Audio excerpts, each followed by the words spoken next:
This episode of Off the Clock is brought to you by Superbath.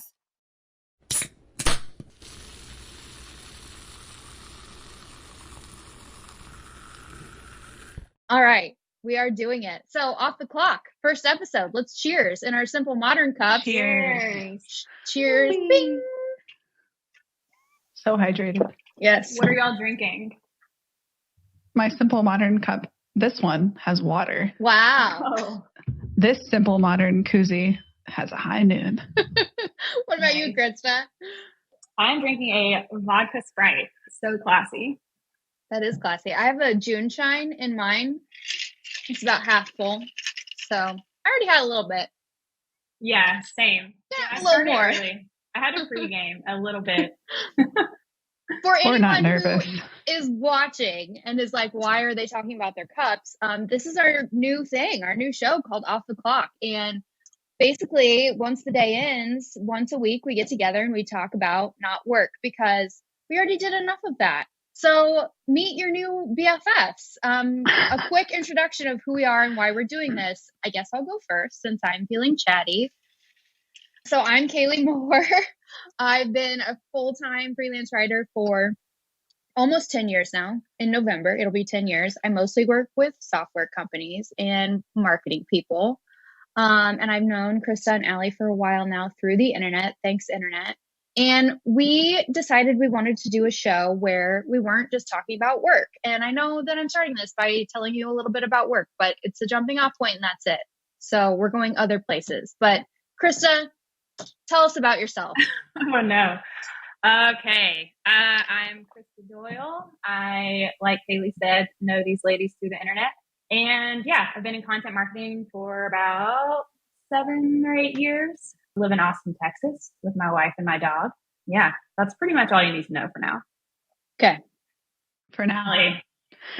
Allie. All right. My name is Allie Decker, although recently the government says it's Allie Conchar. So I changed it officially. That was a journey. It really is a journey. It's not easy to do. Took me 2 years. The whole thing. I live in Chicago with my husband and 2 cats. And I co-own a content marketing agency called On Mission Digital. But I've been in the industry for, Kaleigh, you tell me, you got me into it. Probably like 6 years? 6, 7 years. 7 years? Yeah. Yeah.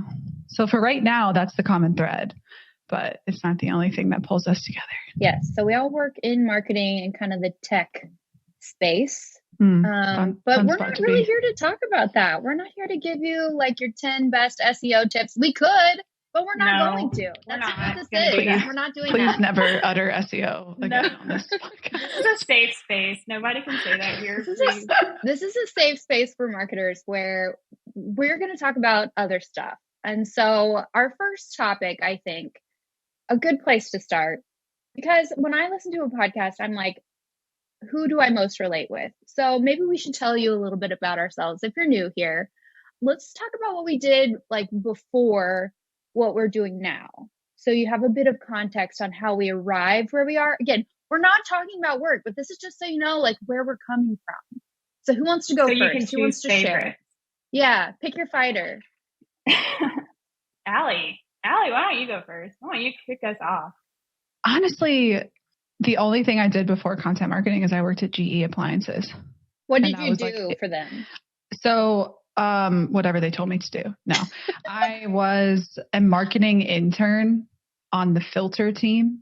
So if anybody has a fridge and that has a filtered water in it, I helped market that. Shout out to Allie. So I'm originally from, I'm originally from Louisville, Kentucky, and GE is a big employer there. So that was it. My internship turned first full-time job, lasted 6 months in a cubicle. And I was like, fuck this. So I literally emailed Kaleigh and I was like, hi, I saw your byline. Tell me how to do the things that you do. So I quit my job. My parents were thrilled, went into freelance writing, and then now I'm here. So my before career is actually pretty brief. I know we're not supposed to talk about work, but I am just so curious what you do as in marketing for filters at GE, but we don't have to talk about that. We'll get to that. It can be a whole episode, Krista. We can get to that. Wah, wah. Krista, what about you? So before marketing, I was in LA for 5 years and I did entertainment industry stuff. So film and TV, worked at a lot of different production companies, worked on a couple different TV shows as like writing assistant stuff. Yeah, just live the LA life. That's pretty Pretty much cool. it. Mine, Yeah. That sounds cool. my before is not that cool. I worked for a hunger relief organization as their PR manager, as like a 22-year-old baby. But the title had manager in it, and I got hired like as soon as I graduated college, and it was a really terrible time because I graduated college in 2011, which was like still economically a very sad time. And so I was just like, yes, I'll take it. And I did that. And I was kind of like you, Allie. I was like, 40 hours in an office every week is no joke. This is not for me. I am not going to make it if I stay here. So while I loved the cause and loved the people and loved the organization, I was like, I can't do an office. I have to do my own thing. So that was 10 years ago. And yeah, here we are.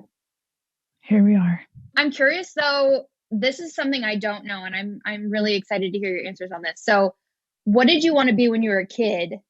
And how has that evolved over time? Like, are you doing what you're doing now? Is it like something you feel like your small version of yourself would have been proud of? Which is a heavy question, but let's keep it light. Two different questions. Pretty heavy, yeah. I wanted to be a writer. So Okay. I think I'm doing what I'm doing now, but not how I envisioned it, because I don't think what I'm doing now existed then, nor Probably did not. I understand marketing as a concept. But I just always loved writing. What kind of writer did you want to be? Yeah. A novelist, like Okay. fiction, writing books and stuff, which I hope is still out there in my future one day. But I do get to write every day, just That's different kind of software stories, you know? Yeah. You're just practicing. You're just practicing. Yeah, exactly. You're warming up for that novel. I can feel I like it. that. Yeah. I like that mindset. Yeah. What about you, Krista? I always wanted to work in the entertainment industry. I always wanted to make TV shows. So I did it for a little while, sort of. But yeah, it didn't pan out the way I thought it would or wanted it to, I guess. Pretty brutal in that industry. So, I mean, I guess like Allie, I'm still writing sometimes when I have to. It's not my favorite thing anymore. But yeah, I don't know. I sometimes kind of daydream about getting back into TV somehow. I don't know what that would look like. We'll see though. That's cool. I like that. For me, I'm like you, Allie. I wanted to be a writer. I was always in the like young authors contest in school. Yeah. And even in like to high school when it wasn't cool anymore, I was still playing that game because I was like, I love this so much. And then like I said, I went to college and it was like, this is not realistic. And so I swallowed my dreams and got a job like I thought I was supposed to. And now, all of these years later, I'm 34. I'm working on a novel. It's a work in progress. That's all I'm going to say. But I'm on version 2 and I'm like 50% of the way through and I've put a pause on it for the summer, but I'm coming back to it. It's going to be We need great. early access. Like I feel know. like Allie and I should get to review. Yes. We can be like maybe the our beta listeners betas. too. I'm going to need beta readers. So I've always Yeah. dreamed of being called out at the end and like the acknowledgments is like part of Yes. a beta reading group, you know? absolutely. I want to Yeah, be on that absolutely. list. That's us. It's going to happen. All right. I can't talk about it anymore because then I get stressed out and I'm afraid I'm not going to finish it ever. So Just drink your That's gin enough. shine. that's enough. Let's shut up about it now immediately. Stop talking about it. So nervous. You got so nervous. Ooh, I gotta disappear for a second. Turtle shell. Turtle shell. Okay, God, let's talk about anything else. Now, All right. What on the kid theme? Should we talk about what we were like as kids yeah, Yeah, I'm very curious. to hear what y'all Absolutely. are like. and what we're like now? Man, I was such a dork. How? yeah. How are you? I've always been, I mean, you guys know I'm pretty introverted. Like I was always really quiet, very introspective. My mom used to say that I would ask these like big questions and she'd be like, where the hell did you even like, why are you asking me that? You're in 5th grade. I think I just like carried a lot of weight as a child. Like I just like my brain was like always on. And I think that's where writing was like almost an outlet. Like it helped me get stuff out on paper. Makes sense. I think I'm still like that now. Yeah, me too. So you think Not you're too the different. same now as you were as a kid? Yeah. Do you feel fundamentally, yeah. Do you feel like that like introspective nature is something you use in the work stuff that you do now, or like not so much? Yeah, I would say I think it helps like 75% of the time. The other 25%, I think it works against me. I've actually been working lately to hone my inner sociopath in that I'm trying not to care so much about everything because it's heavy. Like it's just, yes, it you does. can't do all the things and care about all the things, especially like running a business. So that's my latest challenge. And it sounds a little bit like inhumane. I'm not trying to be a sociopath, but I'm trying to just like let go of a little bit. I want a healthy level of apathy in my life. Yeah. So hard though. If you figure it out. Yeah. So hard. Yeah. Also that for me. I will report back when I figure it out. Great. What about you all? Yeah. Kaleigh, what were you like as a kid? I was like so I was an only child till I was 7. Then my brother came along. Both my parents worked, so I spent a lot of time alone, and I was a big reader. And I always had like this very big personality. If you're watching the show and you're getting a sense of my big personality, I hope that that's still shining through, because I feel like I was just like this very, I don't know, I was like very performative as a kid. Like I would perform Mariah Carey music for my parents' friends when they would come over, and like make actual paper programs for the performance and hand them out, and then like wait for critique at the end as well. Like, when you're ready, give me your feedback. Tell me it was great. And scene. Oh my God. Yes. So always very like big personality, like, I don't know, just kind of crazy. But yeah, I feel like I'm still like that. And I feel like that's why I like doing podcasts, and like I like being on panels and talking. And the funny thing though, is that as an adult, like my capacity for that is like really shrunk. And I don't know if that's from working from home and being on my own all the time, and like needing to recharge, because it is like a muscle and a skill that you have to do, because when you don't practice, you get really rusty and awkward. But yeah, I was like a really bizarre kid. Like I was not a theater kid though. I was just like at home doing my own thing. I was going to say, I'm surprised you wanted to be a writer and not like some kind of performer somehow. Well, I'm not a good singer. And funny story, I auditioned for Mary Poppins like 8 years ago as an adult woman. 8 years ago? Was terrible. It was terrible. Oh, worst audition story ever. I need you to say more. What role? Mary herself? Just a spoonful of sugar.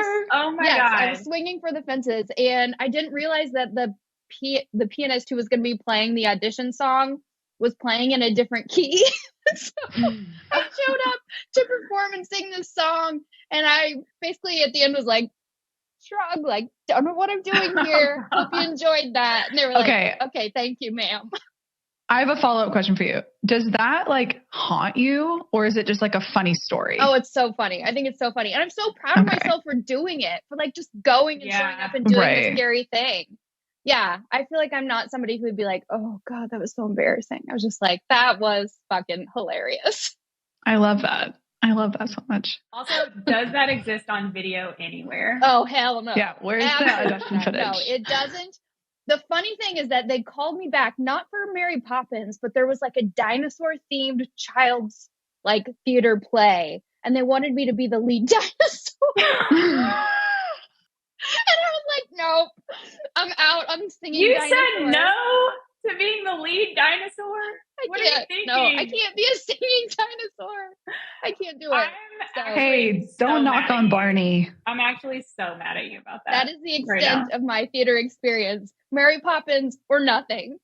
Can you put that in your like Twitter bio, please? Like, people would be so confused. They'd be like, dinosaur? What is this? Is she psychotic? Like, what is the story? Is this like a Land Before Time thing?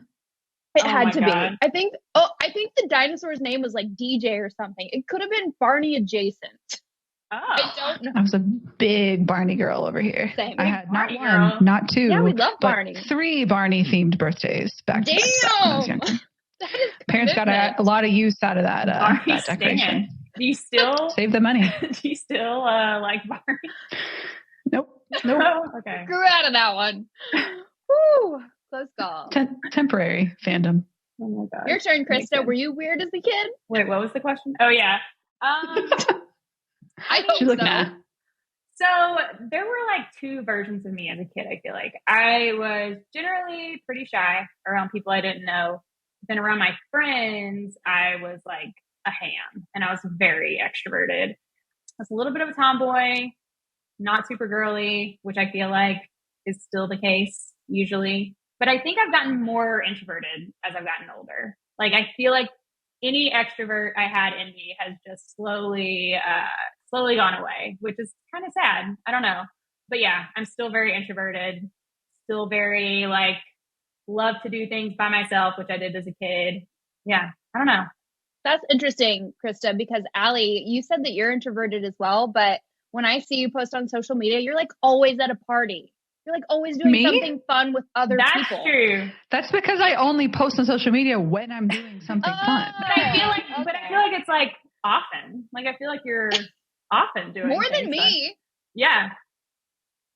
I guess I'm trying not to define like introversion, extroversion as like synonyms for like shy and outgoing. I think for me, like I can be pretty outgoing, if I'm intoxicated with any substance, really, give me anything, or if I'm around the right people. But for the most part, I only recharge when I'm alone or when I'm with my husband or even with like you all, right? Like it's like a very small group of people that I feel like I can be 100% myself and I can really like recharge the social battery. But yeah, those things I post about, like, I feel like it's just blips. Okay. Right. It's like this one weekend I'm doing things, but like Monday through Friday, besides going to the gym, I'm just home alone. And that's like what works for me. But yeah, I mean, social media is definitely more of a highlight reel. That's true. Yeah. But I'm glad you think my life is so fun because most of the time I'm like, God, I'm such a loser. No, you're always doing something fun with other people. And I'm like, always doing something fun with other people? I'm like, here's me. That's so funny because I think the same thing. I think the same exact thing. God, social media is so fucked up. It's not right. It's all projection and illusion. So. But it's funny because like we know each other because of social media. That's true. It's like, I'm glad that it exists, but I just hate how much it like fucks with my head and the people that I love. So I just wish there was like a way to, I don't know, I guess it's just a mindset challenge. Yeah. We should all probably just get rid of it, but we won't. So let's just. No, I've tried so many times to like quit Twitter or stay off Instagram and just never happens. But I do think it is because of what you said, Allie, like 90% of my friends at this point are online or like people that I met online. So I don't know. I feel like it's more about like getting in tune with what like when you cross that line mentally from like feeling connected, like checking in on friends. Like I tried to quit Instagram and then I was like, I don't know what's going on in my friends' lives. And like, instead of like lamenting about that, I'm just like, this is just the way that it is in 2023. Like it just is. Like, I'm not going to text all my friends all the time. That sounds exhausting. So instead I'm going to use Instagram and then I'm going to decide when that threshold is of, oh, I feel like my life should be different. And I feel like if I start feeling like that, because of what I've seen, then I'm like, okay, time to pull back. Because if I didn't have Instagram, I probably wouldn't be feeling this like sense of loss or something like I'm missing, you know? So I think everyone just has to figure out that threshold where it becomes like quote unquote unhealthy. Yeah. But yeah, I've actually thought about this a lot lately because I feel like I don't do anything. So it's funny that you guys are like, you're doing so much. And I'm like, God, am I? Yes, I am. I don't know. Yeah, I don't know. I know. It's really tough. But the flip side of that coin is like when you have social media and you can see what your friends are posting, when you actually go to meet with them face to face for coffee or whatever it is, you're like, I already know everything you did the past 4 years. So what do you want to talk about? That's so true. It's such a bummer. That's so true. Yeah. I had dinner with a friend a few months ago. Brandon, my husband, and I went out with another couple, and they don't use social media. And we had so much to talk about. It was fascinating because I was like, tell me everything. I haven't spoken to you in 2 years. What's up? And so, yeah, there was just so much more ground to cover. Do you feel like though, like so like, yeah, you probably had more to talk about like what's been going on in their lives, but like, were they missing out on current events and stuff because they don't have social media? Like, I feel like it would be not at all. Interesting. No, okay. Because they're like they're like NPR personified. They're like these very intelligent, super self-actualized people. They're almost like above social media. And I'm like, what is that like? I wanna know. do that. And like, I know. but also I don't because I don't know. But I feel like when we hung out in person, like we had a lot to talk about. We did. That's true. We had dinner. I feel like there's definitely like, you could probably carve out maybe 50% of the day-to-day of someone's life and you kind of get the gist on social media. But there's probably another like 50% That's true. of like either it's not spoken about or it's like really deep or it requires like 3 to 5 drinks to get to. Right. Which is what we reached. That's a really good point. On a Monday evening. It was fun. It was fun. Really yes. So what are you guys watching and reading right now? What are we watching? What books are we reading? Just finished The Bear, which I know Kaleigh, you did too. Allie, do you watch The Bear? No, but I should call Austin and he can join this segment because he loves The Bear. You gotta watch it. It's Chicago. Yeah. You're in Chicago. I know. Come on. I am in Chicago. It's really good. And there's only 2 seasons, so I feel like you could very easily catch up. Okay. I'll watch it. Yeah. You must. By the next time we talk. Great. 2 seasons. That's your homework. That's your homework. Easiest homework I've ever had. So what are you watching then? Are you watching movies? Are you watching shows? So I think I told you guys I don't really watch reality TV except for Love Island. I'm watching last summer's Love Island USA in preparation for this summer. Okay. I don't know why because it's not like they connect or anything, but I'm whatever. It's easy viewing. I don't really watch a lot of TV. But you're a comfort rewatcher. Yeah, we need to talk about that. I am a comfort rewatcher. Yeah, are you rewatching anything? We just rewatched Parks and Rec, and I think we're about to start How I Met Your Mother for like the 13th time. If any listeners hear that and judge me, then fuck you because it's an anxiety thing, and I hope somebody gets it out there. Also, it's a very good show. So it was so funny because like Austin saw this meme. Austin is my husband. Austin saw this meme on Instagram and he sent it to me, and it was like, people with anxiety tend to rewatch shows because they have the comfort of knowing what happens, blah, blah, blah. And he was like, is this you? And I was like, yeah, duh. That's like exactly why I rewatch shows. Like I know what happens and you always catch something new. You do. That is so true. I love that. But I would like to get better at watching new things. It's just so much work. It is. It's a lot. It's a whole investment. I don't know what this says about me. No, I'm a comfort rewatcher too. I've watched The Office up to season 6 like 1 million times. Also Gilmore Girls. That's another one for me. Every fall. Have to. That's a good fall rewatch. Yeah. I haven't rewatched it as much. Rory gets on my nerves now that I'm older. I don't know why, but is it her tiny baby voice? Because her voice is like 3 octaves higher than it is now. I don't know, maybe. It's so high. It's just like that is actually so funny. Does anybody have like shows or TV shows or even books that they reread or rewatch every year and then it's like a different experience because of how we're aging and like learning just life things? I can't reread. I'm not a rereader. I feel like Friends is very weird. It's always weird to rewatch Friends just because like culturally it's so different every time I rewatch it, I feel like. And then at this point, season 1, I'm now like 12 years older than they are in season 1, which was like such a mindfuck. But I don't know. The other one that I rewatch every single year is Haunting of Hill House, which is a really weird one to rewatch. But if you haven't seen it, that has Victoria Pedretti, doesn't it? Yes, that's where I fell in love with her. Yes, from you. Yeah, but it's a good like Halloween spooky show to watch. So watch that every year. Raise your hand if Halloween's your favorite holiday. Anyone? Just one it. Can I just pick like football season? Because it also includes like the holidays. High five, virtual high five. Yes. I will say the only other reality show I like is Halloween Wars on Food Network. Oh, is it like Halloween food? It's like a baking contest, but like Halloween themed. So every team has like a cake artist and like a sugar artist and then a chocolate artist. Wow.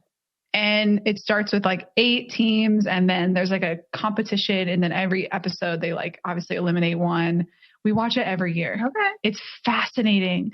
You have to Google some of the stuff that these people make. Okay. Wow. Also, can I just say, Allie, I don't know if it's your microphone or your voice, but like you could do ASMR because you have like a very soft, pleasing voice. Yeah.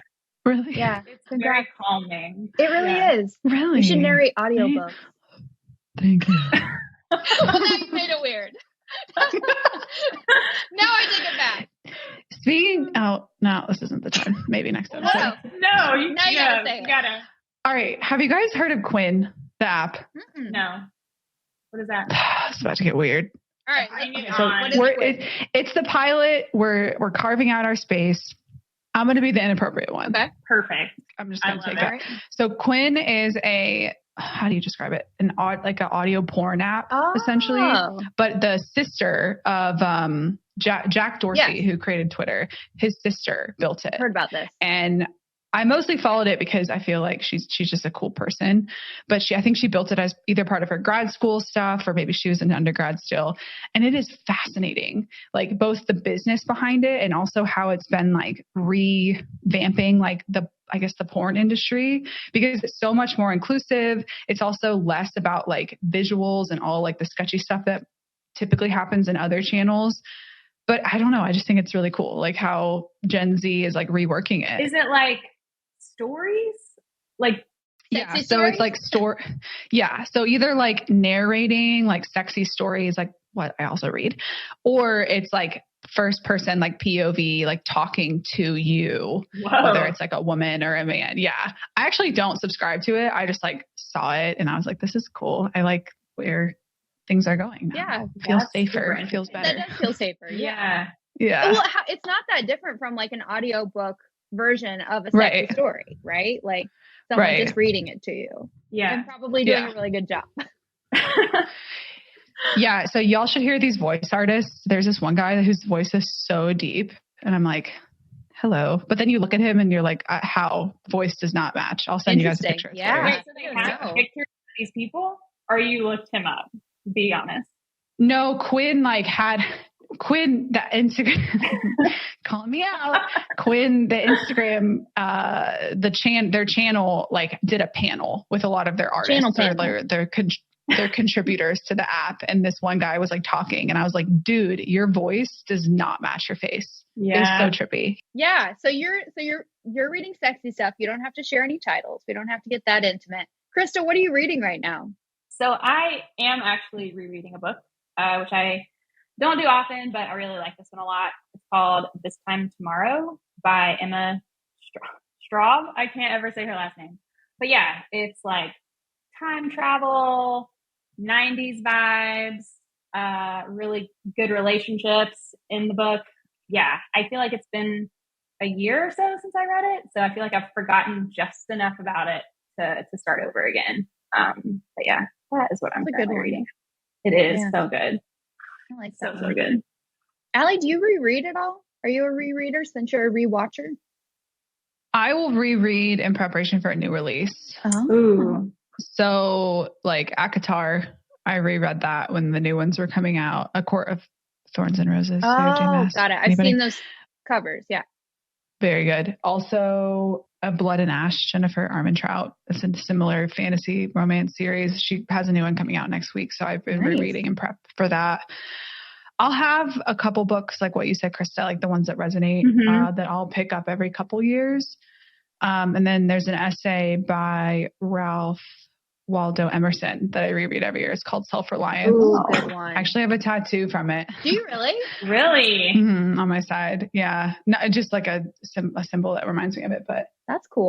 Yeah, I don't typically reread a lot, actually. Yeah, I never reread. I'm double timing right now. I'm doing audiobook and a hard copy book. So the audiobook right now is called Sirens and Muses. I think it's a fairly new release. The author's name is Antonia Angress, I think is how you say it. It's like Sally Rooney type of category of book, if that means anything to you. Ooh, yep. And then the hard copy book I'm reading right now is called The 10-Year Nap by Meg Wolitzer, I think is the author's name. And it's about these women who have become mothers and have either stopped working or like decided not to work and now are like thinking about going back to work, which is not something I personally have experience with because I do not have children. But it's super interesting because I feel like it's something a lot of women have to wrestle with. And so it's kind of this unique point of view that I don't have in my life. So yeah, they're both really fiction? good. Yeah, both are fiction. I'm always 10-year nap. Because I want to escape. After working all Yeah. day, I got to get out of here. I got to go somewhere else. Yeah, I'm the same way. Yeah. I'm a nonfiction girl, usually. Love a good nonfiction. It feels like work to me. It feels like, I just feel like it's taxing. Not like workbooks though. Like I like memoirs and okay, yeah, like that kind of thing. Yeah. But like business books, not I doing used to be hardcore into business books, but now hardly ever. Yeah. We should tell our listeners what our star signs are in case anybody is curious What's about that. What's a star sign? Oh, is it astrological? Yeah, yes. Google that. You don't know what yours April. is?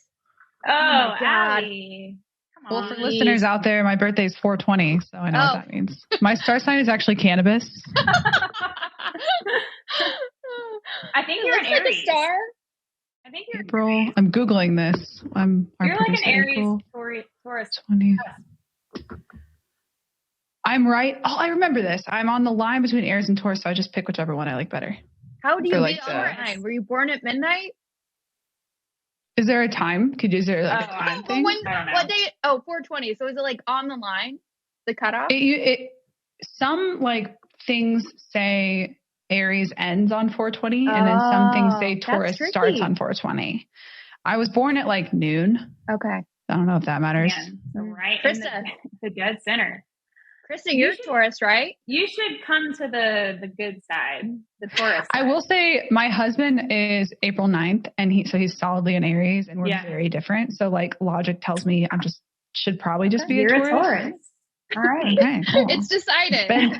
It has been decided. Great. Okay. Great. I'm excited. We're twins. So 2 Tauruses and an Aquarius. That's me. I feel like I don't know how I feel about astrology and horoscopes, but there's a lot of memes on Instagram that really track, It's funny. It really just makes me chuckle. I feel like I always kind of lump it into the same, I don't know, I give it the same weight as I do all the personality tests out there. Like, really? I just kind of, even with those, I'm like, this might be right. I don't know, but it's fun. All the memes are fun. Like, it's fun. Yeah. I don't know that I truly believe any of it, to be honest, but a lot of it's like spooky accurate enough to make it fun. Yeah. Have you guys ever done the Enneagram test? I did recently. What are you all? 4. I'm a 7 wing 8. If that means anything. I can see that. What are you? Allie? A solid 6. Interesting. Oh my God, I Google that. I don't even know what that means. So like a 6 wing. I wing 5. My mom's big on this stuff. Really? Not from she's not religious, like, oh, everybody's Enneagram, but she just knows a lot of like the intricacies of it. Yeah. It has really helped like Austin and I think, because he's a 9. So like, I think Enneagram more than like Myers-Briggs or any of that stuff. Yeah. Enneagram is interesting because it speaks to your motivators, which I think just helps me understand people in my life and like what drives them and like what really matters to them. Like my understanding of a 7 is like you love opportunity, you hate missing out on things. Accurate. And a 4 is like super introspective, very much like not lives in your head, but you just like think about a lot of stuff. And you like space, but you don't really want to be alone. Yeah. So like, and I'm not like trying to like read like a crystal ball, but you did. I am like very fear-based. I'm very loyal and I'm motivated by like security, but I don't really want to be told what to do. So it's like kind of this weird, Austin and I have worked out a lot of like our differences using some of that material, but again, it's not like scripture, everyone's different. And I think different life situations call for different things. So. Would you say, have y'all ever done like you and Austin love languages? Like, is it more helpful than that kind of stuff? No, I think love languages, especially in like one-to-one relationships, whether they're friendships or marriages, I would say are probably the most powerful in terms of like reducing your relationship to just like a certain heuristic. Yeah. So like I'm totally words of affirmation. Like I do believe actions speak louder than words, but I have a hard time only believing actions. Like I need to be told things. I would rather someone write me a letter than give me anything. Like, oh, interesting. I want to hear, I like internalize that stuff. That stuff fuels me. it helps me like understand what's going on in people's heads. Yeah. He's 100% physical touch. So in case you're wondering. No, it's not just about like sex and stuff. It's more of like, if I'm like touched out from like being with friends, or like if I babysit and kids are all over me and I'm just like, nah, he feels like that, not like even holding his hand is like the equivalent of like the silent treatment. Oh, so it's like, we've had to talk through a lot of that stuff. Yeah. Yeah. Yeah. What about you guys? What's your love languages? We're Taurus twins. I am 100% words of affirmation, but I am very closely followed by physical touch as well. And then the other ones are just like, I don't need anything else. They're all so low on my list. That's so funny. Yeah. That's so different, because I'm like very bad at both of those things. Like, I have a really hard time giving people compliments. I feel like I like really keep my cards close to the chest. I don't know if that's like a self-protection thing or what that I learned from childhood, but that's difficult for me. And I'm like, I'm a 4. I'm like, give me my space. I like physical touch, but I'm like, give me my space. My thing is like acts of service. I really like action. Like, if you say you're going to do something, that's one thing, but if you actually do it, then I'm like, that's good. Yeah. Good job. Yeah. So yeah, it is helpful. It's helpful to like be able to like group yourself into a container of, this is what makes sense to me. And I feel like that's what all of those things are good for, of being able to point to something and be like, yes, that makes sense for me. Right. Or at least like speak to parts of yourself in a language that is easily comparable against like other people. Like, it doesn't, I don't think like being a 6 or being like a words of affirmation person or being a Taurus, like that's not my whole makeup right there. Yeah. But I think it's like, if I tell you those things, you can probably compare, like not compare them, but it just makes sense in like a certain set of data. Yeah. You're like, okay, 100%. Against all these other things, this is likely what she's like or what she appreciates or whatever. And I will say, across all of those tests, a lot of them are very, like, tell me very similar things about myself. So yeah, it's really weird. I like them. So sort of unrelated, but moving away from astrology into kind of more real life things. What are you working on outside of work right now that you're really excited about? Like, what are you feeling jazzed about right now? What comes to mind? Deep sigh, pause. What does this say about us? Do we need more side projects? Work is such a big part of my life right now. I think it's been an interesting mirror.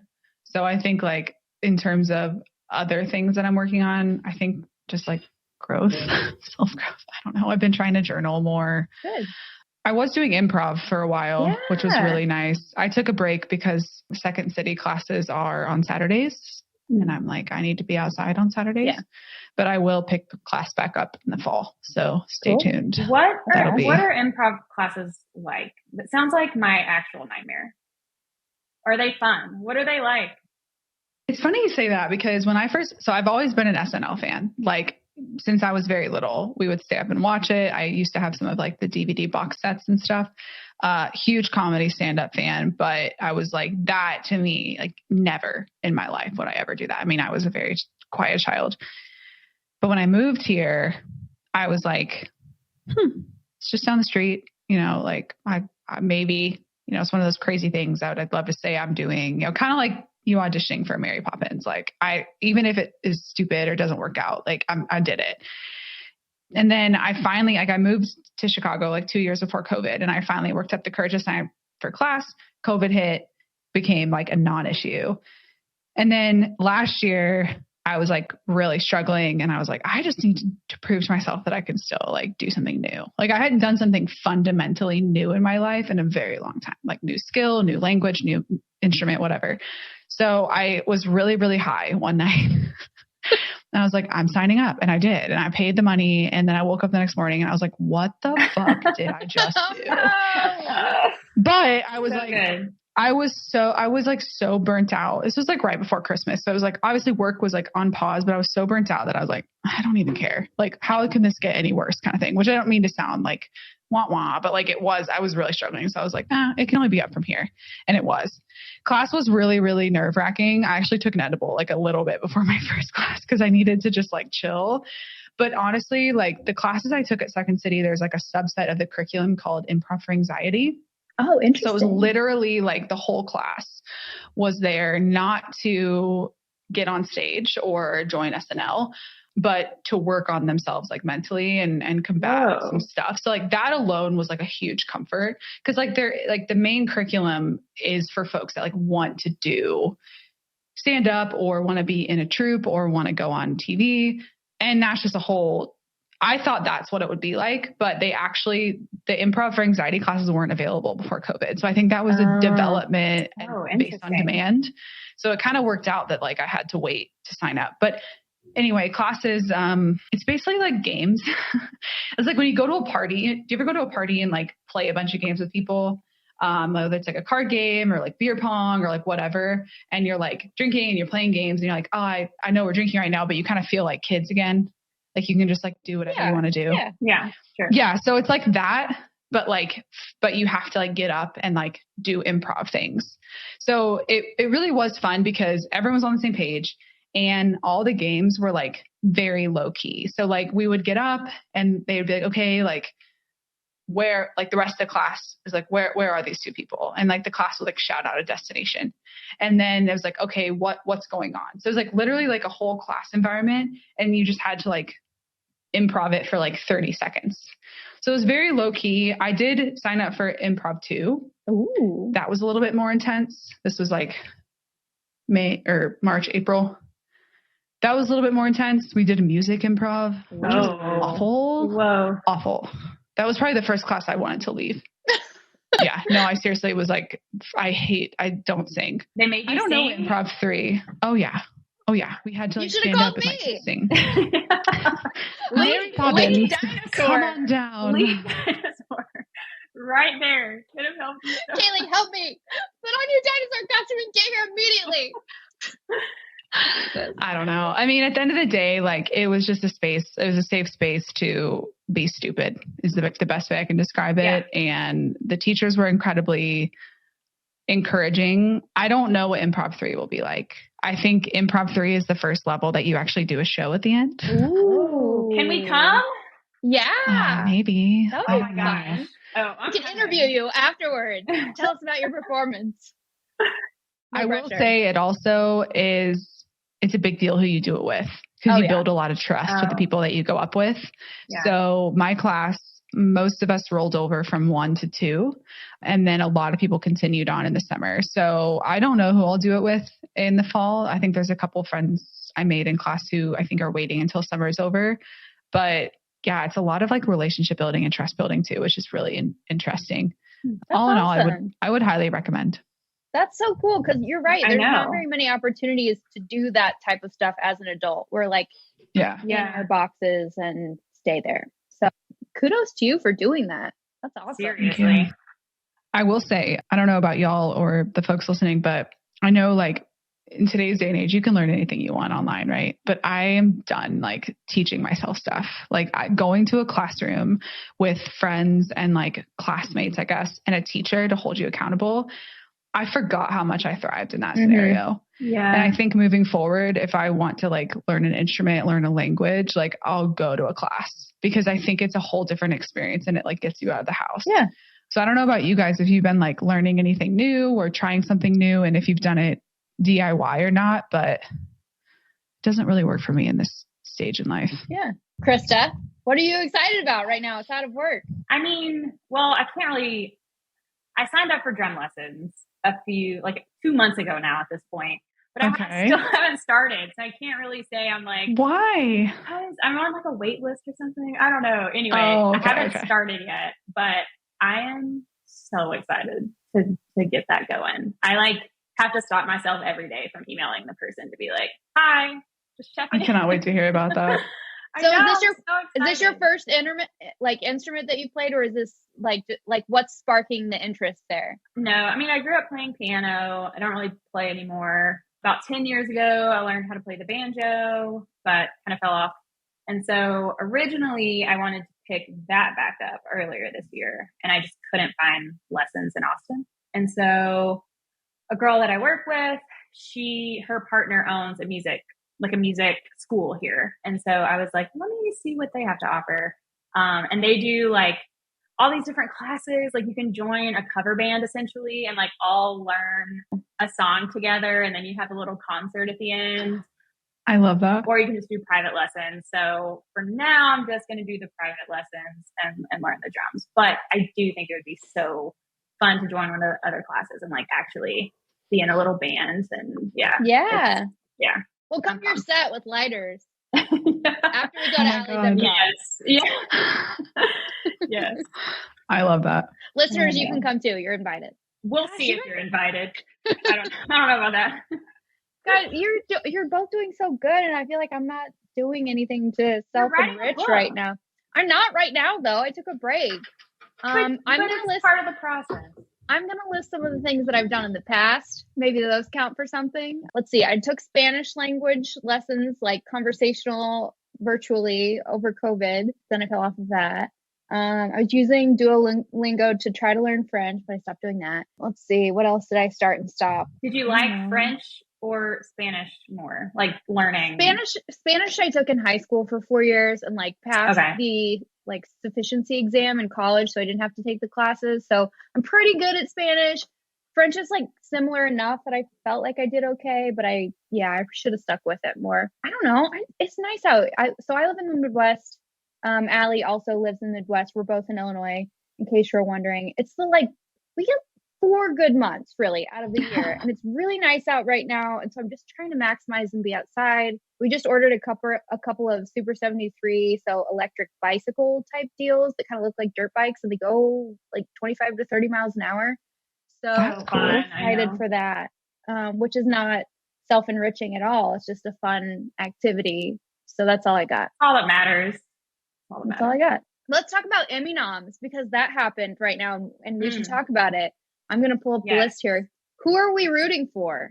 I mean, obviously, do we have any standouts? Yes. Speaking of the Bear from earlier, they got like 13 nominations, I think. All of them. And all these nominations would be for season 1.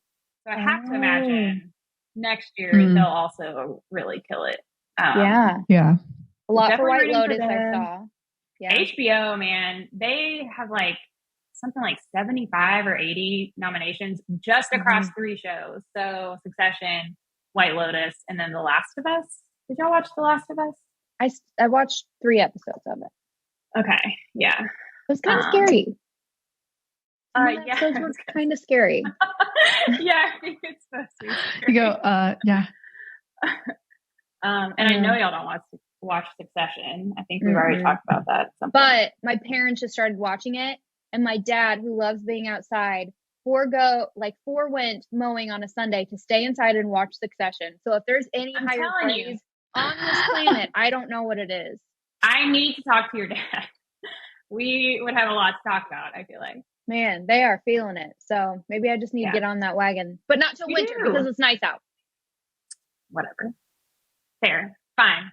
Oh, Vanderpump Rules was nominated for an Emmy.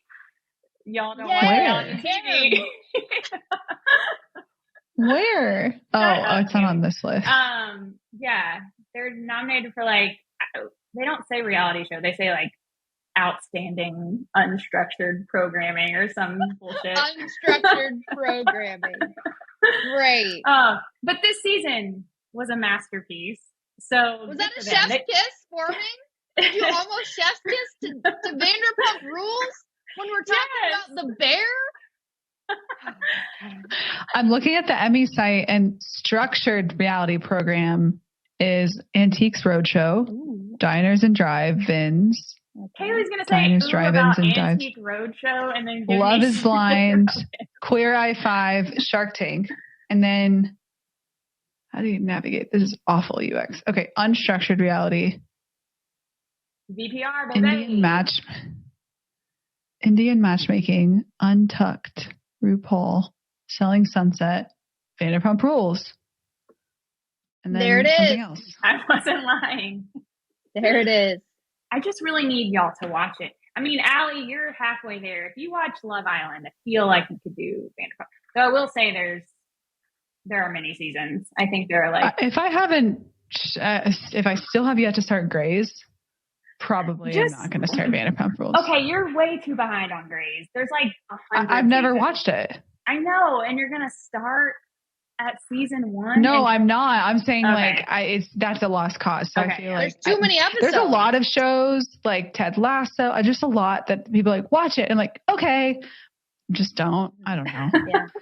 Just gonna pick up my smut book and read it. I don't know. It's the golden age of content. There's just too much to watch. Not enough time. Way too much. It's just coming out way too fast. I know. Yeah. I really don't like it. I don't like that about our current state of TV. I don't think. Mm-hmm.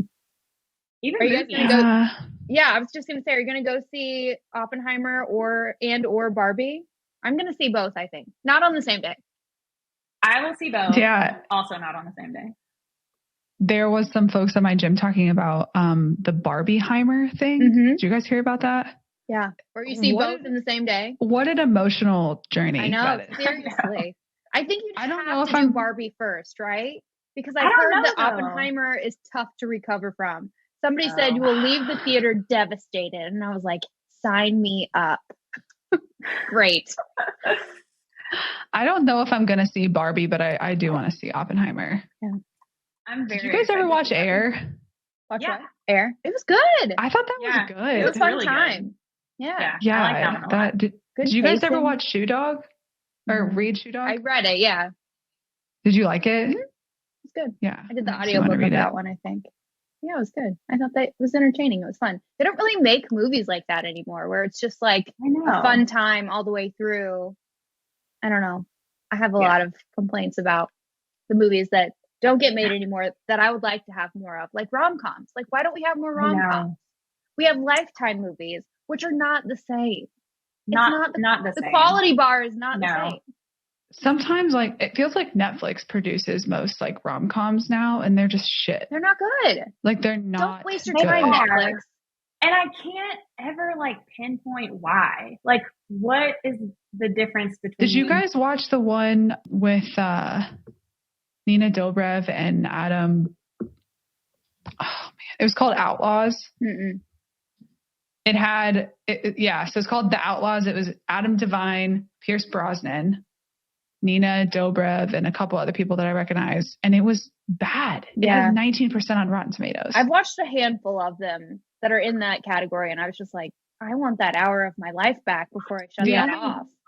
The only ones I'll sit through are the Christmas ones because it's Christmas time. Yeah. I'm like, this is fine. Put it in my veins. Great. Yeah, but even those, I don't know. Like, how are there no, like, the holiday? Like, how does that not exist anymore? Saying. Like, come on. It's so good. Austin and I talk about this a lot.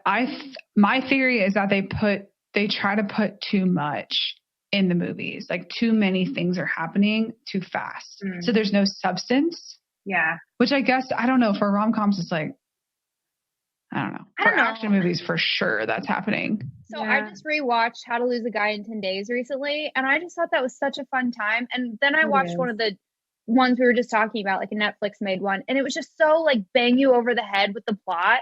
So stupid and straightforward. I was like, I feel insulted with this. Like, give me some credit as the viewer. Yeah.